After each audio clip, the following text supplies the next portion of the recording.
Hey guys, got a little project car here. It's a 2007 Nissan Sentra. It's the 2.0 liter. Gonna be doing a few things to it this weekend. Bought the car used a few months ago. Already redid the rims. The rims are in pretty bad shape. Various cleanup items. Had to detail the entire interior and in the engine bay. Right now, the biggest issues. Got some issues with the steering and with the suspension. So you can see over here we got all these parts to put on.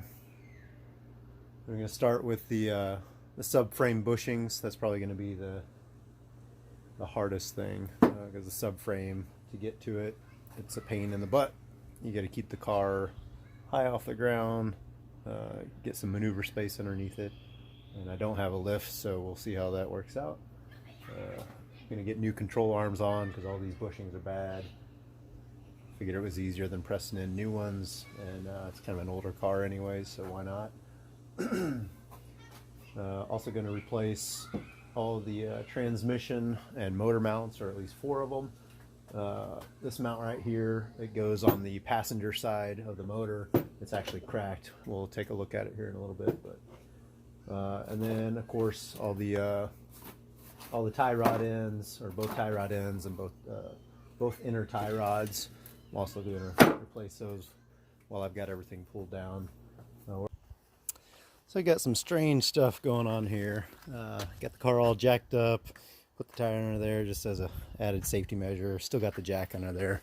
Got both sides up right now. Started going a little crazy with some PB blaster. Right, trying to get some of these bolts before I get in there. So I replaced all the strut mounts, or strut assemblies, a few weeks ago. Thought that was going to do the trick for how the car was riding, and the suspension really didn't do the trick, likely because if you look back here, right here, those joints for the control arm, that's shot. Right, these joints here all busted up, not super loose but not tight. I can move them a little bit. And if you look over here, little zip tie action going on for this. I guess it's a transmission mount. Yep, transmission here. So I do have this mount ready to put on. Let's see what happens when I bust those zip ties off. Also, that brake line that I showed you guys earlier that was loose, just kind of making noise. You got to find some way to secure that. It's not really rubbing up here, but it's a little too close for comfort. I'll figure out some way to secure that so it's not banging around, just clanging. So if you look under the hood, that's the line. I was taking off stuff earlier. It just kind of, it's just shaking all in here, all noisy. It goes clear onto the other side. It's kind of hard to see, but it connects to that manifold over there, or whatever that is. Trying to get a view down there, but I cannot. Here. Oh, that's it. Yeah, that piece right, that line right there goes all the way, connects over there. So just a lot of racket for no reason. So figure out how to get that thing secured. What else am I gonna do? Yeah, brakes look good. I'm not gonna mess with those. Rotors are only rusty because it's been raining, so they look pretty good without the rust.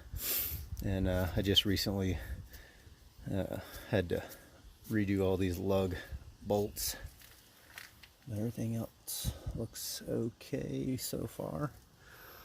So right now I'm going to take off these here stabilization bars and the tie rods, and that should free me up to get to the control arms. Once I get that off, I'll go to the other side, and then I should be able to drop the subframe, which is this piece back in here. If you look here, it goes kind of hard to see, but this bushing right here is bad, and then on the other side, obviously, and then the ones further back right up in there are bad. So we'll get to those in a bit. And I'm going to get that one motor mount here. That one's gonna get replaced while I've got the bushing, or while I've got the subframe down. Yeah, this whole part right here is the subframe coming all the way around. It's got to drop. Be a little bit of work.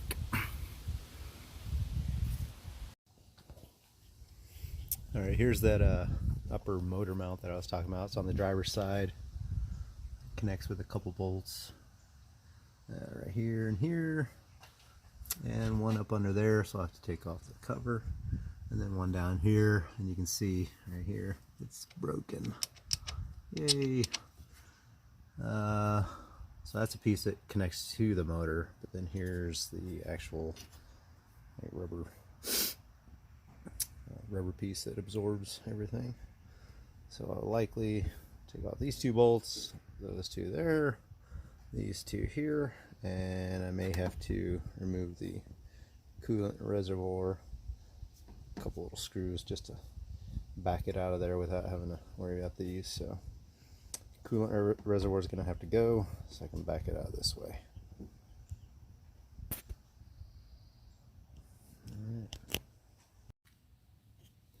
And here's a view of the passenger side. You can see right there that a bushing on the control arm is shot. Again, going to replace both control arms on both sides, just so I don't have to get those out and press new ones in. Also, ball joints right here. All right, fast forwarding to day 2. As you can see, these subframe bushings shot. All 4 of them will be replaced. I'm going to go ahead and replace this transmission or motor mount on the back side. Rack and pinion's still good, so while I've got this off, I'm going to go ahead and replace the tie rods all the way up here. But like I said, rack and pinion's still good. What else am I going to do? Oh, make sure on the back side, make sure you take off a little sensor that's connected there. Otherwise the weight of the subframe will be right there on that zip tie, and when you cut it like I do, it'll pop down and scare you. But I knew it was going to happen, so no big deal.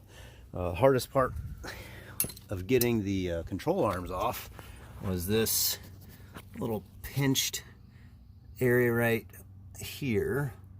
I had to kind of wedge something in there. I also used my air hammer to separate the two, but it only got it about 3/4 away. Then I had to jam a wedge in here.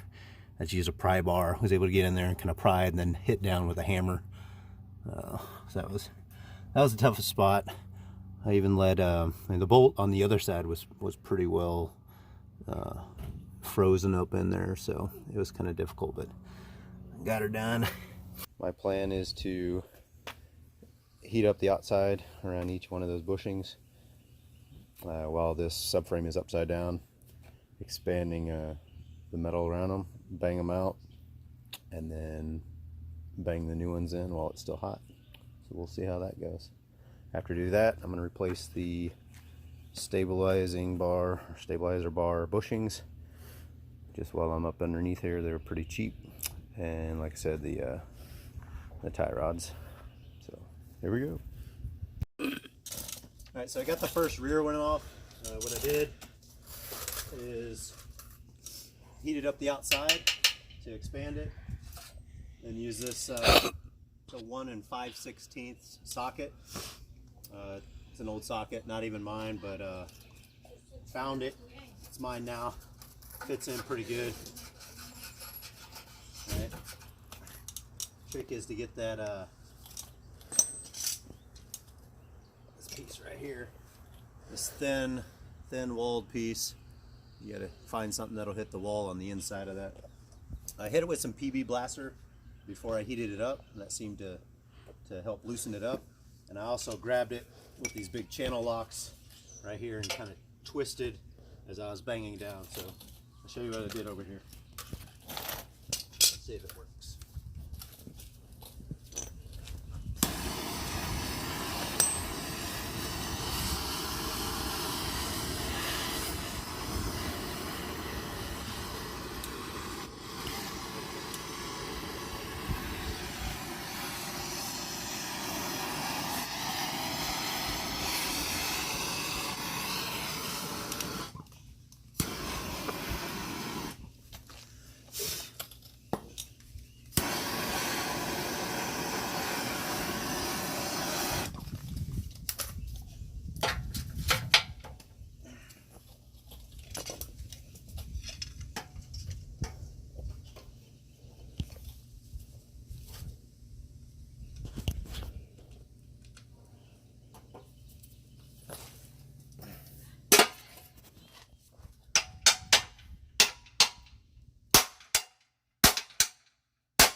coming slowly.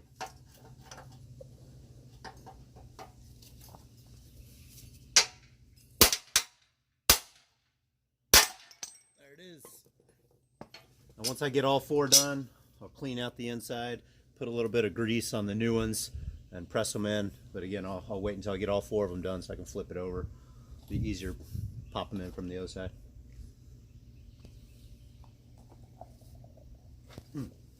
Burning my foot. Jeez!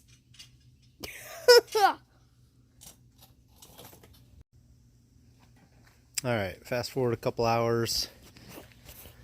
So last time we left off, I was able to get the rear bushings off of the subframe, and then had a little bit of trouble with the front ones. They were a little bit smaller, so I was able to find a 32 millimeter socket that fit down in there to press them out or pound them out, and then getting them back in.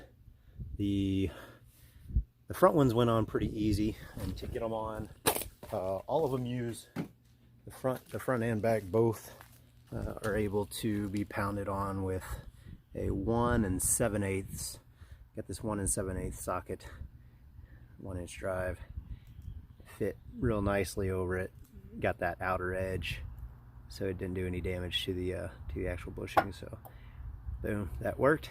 On the back ones, for whatever reason, they were a little tighter to get on.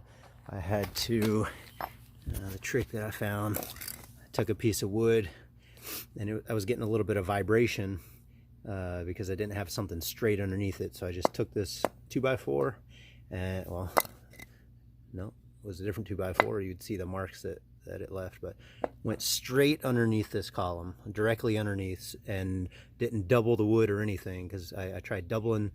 Had another piece of oak wood on top of here because I thought it was harder, but they were creating a bounce. It really just needs to be a dead hit. So I put this right underneath against the concrete, directly underneath this cylinder right here, right on top of it, and then pounded, and it went in. So and while I had, like I said, while I had the subframe off, I went ahead and put this new motor mount on, and then I also replaced the tie rods. You can see now they're nice and tight. The other ones just kind of slunk over and laid down.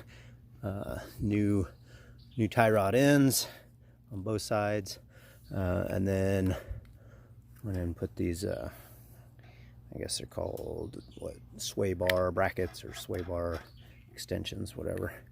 Put both those on. I'm leaving this little protective cover on right now until I get the other end on, so don't gobble them up. I have not yet filled these with grease. Obviously I'm gonna wait. If you put it on right, if you put the grease in right now, it'll just come out. So wait until you put them back on. This will seal on the right there where it connects to. It'll seal, and then you put the Zerk on the bottom, and then the cotter pin, nut, and then cotter pin. Also replaced the stabilization bar bushings up underneath there, and then right over there, boom.